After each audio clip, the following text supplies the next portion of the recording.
say that the changes to superannuation are retrospective. Some of the people who have been commenting on this don't seem to have read the documents very closely and have got some of their facts completely and utterly wrong.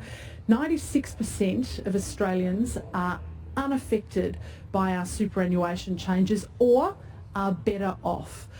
You need to have more than $1.6 million in your superannuation account to be affected by the changes to the transfer cap that has been imposed on superannuation funds.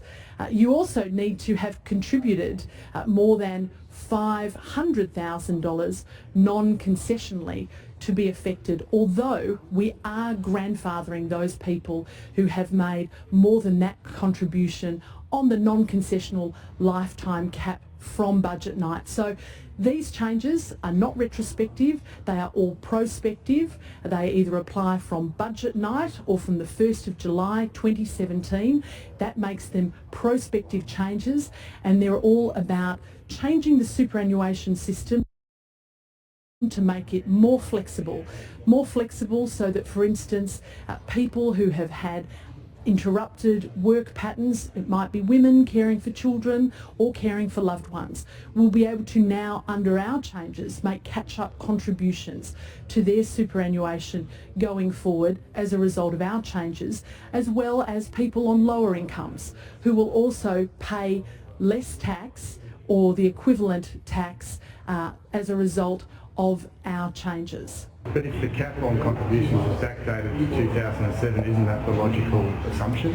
So the government has said that there is a lifetime cap on non-concessional contributions of $500,000. That doesn't mean that you can't contribute more to superannuation. You absolutely can.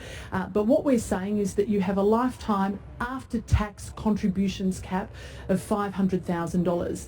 For those people who have contributed more than that, let's say they've contributed $800,000 before budget night, they are going to be grandfathered. They will not be affected by the lifetime cap. They won't be able to put in another $500,000, but all of the money that they've already contributed is able to remain in the superannuation system. That's not retrospective, that's the antithesis of a retrospective change. So you can guarantee that someone who exceeded the $500,000 lifetime post-tax contributions cap, or the $1.6 million cap on budget night, then won't face any different tax treatment than they would have faced the night before then?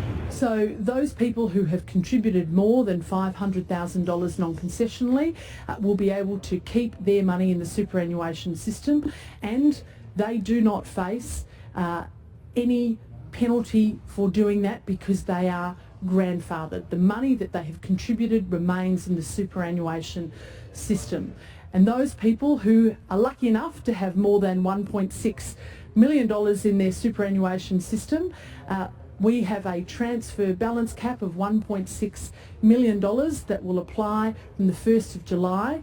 That money, that 1.6 that they transfer into their retirement income account, will remain tax-free. The earnings will remain tax-free on that 1.6. If they've got more than that, then it can remain in super in an accumulation account, and they'll pay 15% tax, which is concessional tax on that remaining amount.